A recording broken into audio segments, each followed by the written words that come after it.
हमारे दरवाजे पर कोई भी व्यक्ति आया, हमने न तो उसका दल देखा, न तो चेहरा देखा, हमने उसकी समस्या देखी। पूरी ताकत से हमने दूर करने का, हमने अपने राजनीतिक जीवन में करने का।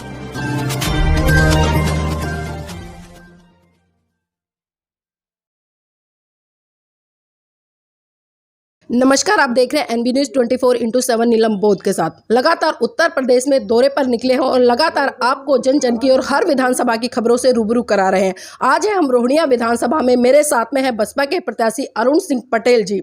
थोड़ा सा इनके बारे में बताना चाहूंगी। अरुण सिंह पटेल जी सामाजिक कार्यकर्ता है और लगातार समाज के बीच में जाकर समाज के मुद्दों पर चर्चा करते हैं और उनके विकास के लिए यथासंभव प्रयास करते हैं।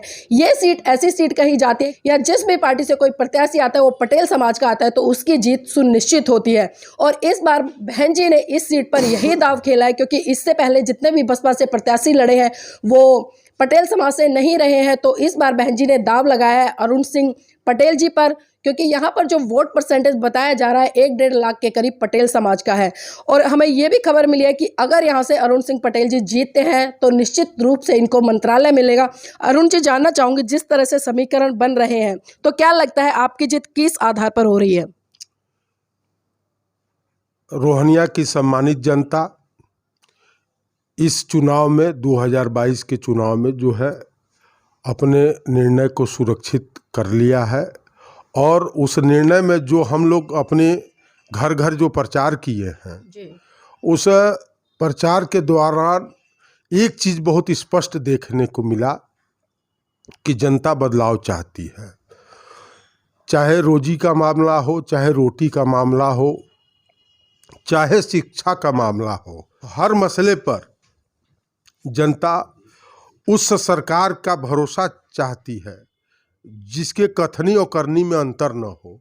इसलिए मानिया बहन जी की जो सरकार 2007 से 12 सर्व समाज की जो चली है,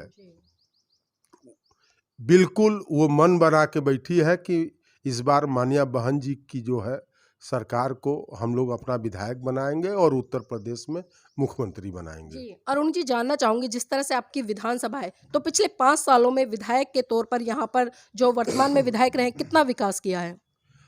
आप हम लोग तो जो गांव में घूमे हैं रोहनिया विधानसभा के, लगभग हर गांव से ये आवाज़ है कि जो हम भारी बहुमत से उनको जो है सदन में भेजने का हम लोगों ने काम किया था, लेकिन हमारे वो किसी दुख में, किसी भी समस्या में माननीय विधायक जी कहीं से उनकी दिखाई नहीं दिए हैं।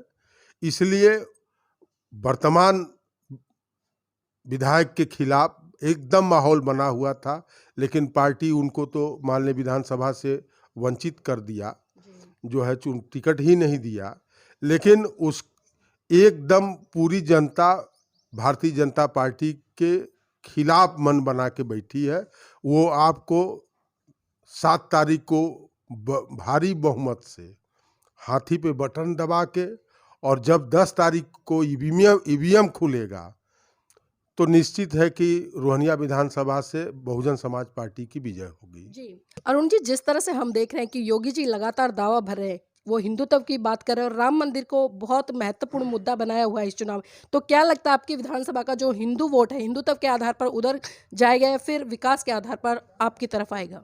निश्चित तौर पे आपकी जो लोकसभा सीट है, यहाँ से मोदी जी का गढ़ कहा जाता है, मोदी जी जीत कर गए हैं। तो पिछले 5 साल में मोदी जी ने के विकास में या योगी जी के विकास में यहाँ पर कितने स्कूल, कितने अस्पताल और कितने डिस्पेंसरी नए खुले हैं? आप शहर में तो थोड़ा बहुत काम आपको दिखेगा, लेकिन शहर का विकास गांव के विकास में फर्क है। जी। गांव के लोगों के अपने गांव में विकास चाहिए। चंद आप पिछले कई साल से ये बात दोहराई जा रही है कि एक एक गांव जो है गोंद लिया जा रहा है। रोहनिया विधानसभा में लगभग 250 गांव है। अगर एक गांव गोद लेने से हमको नहीं लगता है कि रोहनिया के 250 गांव का भला हो जाएगा।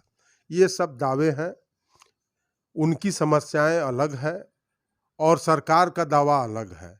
इसलिए जनता मोदी जी ये चुनाव इस बार प्रधानमंत्री जी को भी सबक सिखा देगी कि केवल दावा से हम आपके साथ नहीं रहेंगे।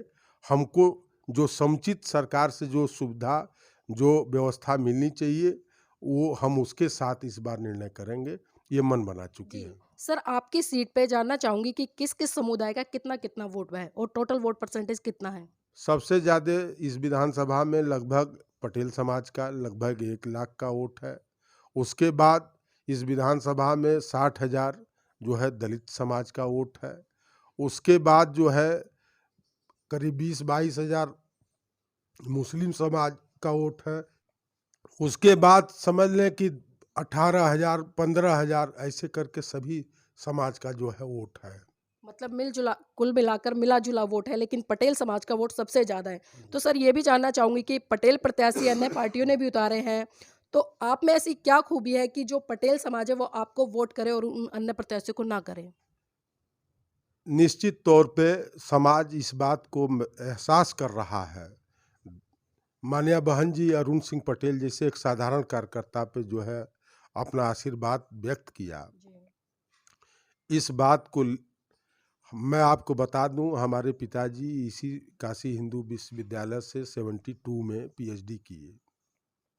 9 महीना काशी हिंदू विश्वविद्यालय में लेक्चरर रहे। रिजाइन देके इसी समाज को जो है तमाम आप देखेंगी, चाहे कछवा मंडी हो, चाहे राजा तालाब सब्जी मंडी हो, चाहे सुंदरपुर मंडी का निर्माण कराया सन 86 में। जी। समाज के सारे बहुत से ऐसे काम थे जो उन्होंने किया, उसका लाभ मुझे मिल रहा है। हम किसी भी गांव में जाते हैं तो उनका नाम आता है कि भाई आप उनके लड़के हैं, और उसका लाभ मुझे मिल रहा है। उसके बाद जो हम 16 साल हम अपने सामाजिक जीवन में जो हमने अपना समय बिताया है, हम हमारे दरवाजे पर कोई भी व्यक्ति आया, हमने न तो उसका दल देखा, न तो चेहरा देखा, हमने उसकी समस्या देखी। पूरी ताकत से हमने दूर करने का हमने अपने राजनीतिक जीवन में करने का काम किया है। तो निश्चित तौर पे समाज हमें स्वीकार कर रहा है। जी। जी। बहुत-बहुत धन्यवाद सर। तो देखिए, जिस तरह से हमने अरुण सिंह पटेल जी से अभी चर्चा की है बसपा के प्रत्याशी और जिस तरह से उन्होंने अपनी बात रखी है और ख़ासकर जो एक महत्वपूर्ण चर्चा रही है उनके साथ में कि पटेल समाज आखिर इनको वोट क्यों दे। तो एक पूरा समीकरण बताया है कि जिस तरह से पिताजी रहे हैं, पूरा सामाजिक जो एक उनकी पृष्ठभूमि रही है और समाज में हर वर्ग, हर जाति के लोगों के लिए काम किया और 16 साल का लगातार इनका भी जो सामाजिक क्षेत्र है, जो विकास है, लोगों के जन-जन के लिए इन्होंने किया है। तो इसी आधार पर ये पूरा दावा कर रहे हैं कि इस बार जो रोहनिया विधानसभा की जो जनता है, जो वोटर है, इनको वोट करेंगे और इसी आधार पर इनको पूर्ण बहुमत के साथ में यहाँ से विजय हासिल होगी और हम भी मंगल कामनाएँ करते हैं इनके लिए कि ये भारी वोटों से जीते और बहन जी को 5वीं बार मुख्यमंत्री बनाने में अपनी भूमिका अदा करें।